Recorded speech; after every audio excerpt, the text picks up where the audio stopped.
Sur le match de Furiani, on a été cueillis à froid, parce que je pense sur le premier coup de pied arrêté, ils mettent le but, je pense sur les 3 premières minutes. Après, on est resté concentré sur le match. On prend encore un contre, ça fait 2-0. Et on n'est jamais sorti de la ligne conduite qu'on s'était fixée. Et on est revenu au score juste avant la mi-temps. Ça nous a permis d'entamer la deuxième mi-temps avec beaucoup plus de motivation. Parce qu'on a vu qu'il y avait de la place pour faire quelque chose. On est revenu à 2-2, après on a essayé de pousser au maximum et ce qui nous a manqué, c'est ce qui nous manque sur pas mal de matchs. C'est le petit truc qui nous permet de mettre le but vainqueur. Il nous a manqué ça pour moi.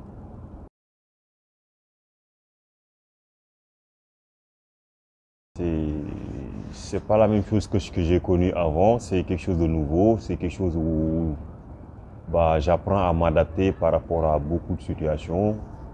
Et quand on a connu quelque chose qui était très très bon, c'est toujours difficile de revenir là où on était, puisqu'il y a toujours des souvenirs, il y a toujours cette envie de revivre les mêmes choses et que c'est pas tout le temps évident. Après, on essaie de faire le maximum possible pour ramener le club là où il était. C'est l'objectif et on fera le maximum pour y arriver.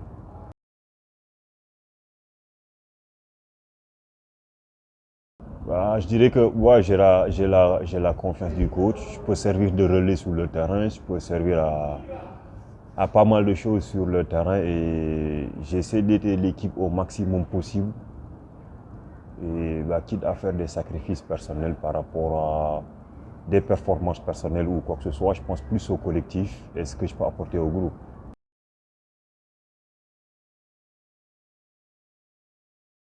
Jouer Épinal, ça a toujours été, ça reste toujours particulier parce que c'est là où tout a commencé pour moi et mes amis. Après, quand on est parti à Épinal, on les a battus 1-0.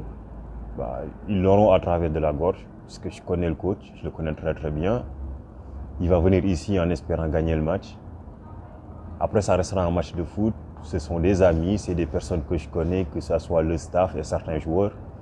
Mais pendant 90 voire 95 minutes, ils défendront Épinal, je défendrai Créteil et on rigolera à la fin, mais pas pendant le match.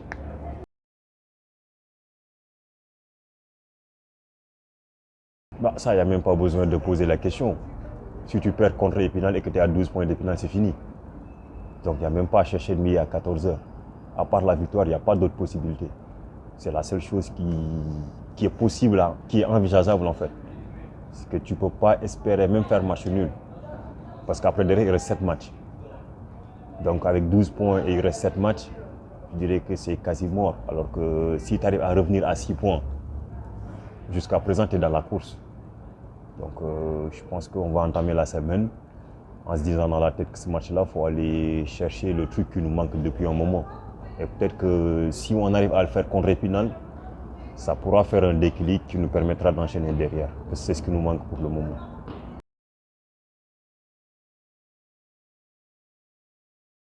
Non, les supporters, déjà les remercier parce qu'il s'est passé quelque chose à Bastia qu'on n'espérait pas parce qu'il y avait des supporters à Bastia. Donc il faut les remercier. Et depuis que je les connais, je n'ai jamais vu des supporters qui étaient négatifs. Peu importe le résultat, ils sont là à encourager. Et sur tous les déplacements, ils ont fait les déplacements. Donc je ne m'en doute pas qu'ils seront là contre Épinal. S'ils font les déplacements et qu'ils sont toujours présents derrière nous, ce n'est pas contre Épinal un choc comme ça où on a besoin de les appeler parce qu'on sait qu'ils seront là. Et maintenant, c'est à nous de faire en sorte que tout ce qu'ils nous donnent, on leur redonne ça. Parce qu'ils nous demandent juste de se battre sur le terrain. Et samedi, on le fera, Inch'Allah.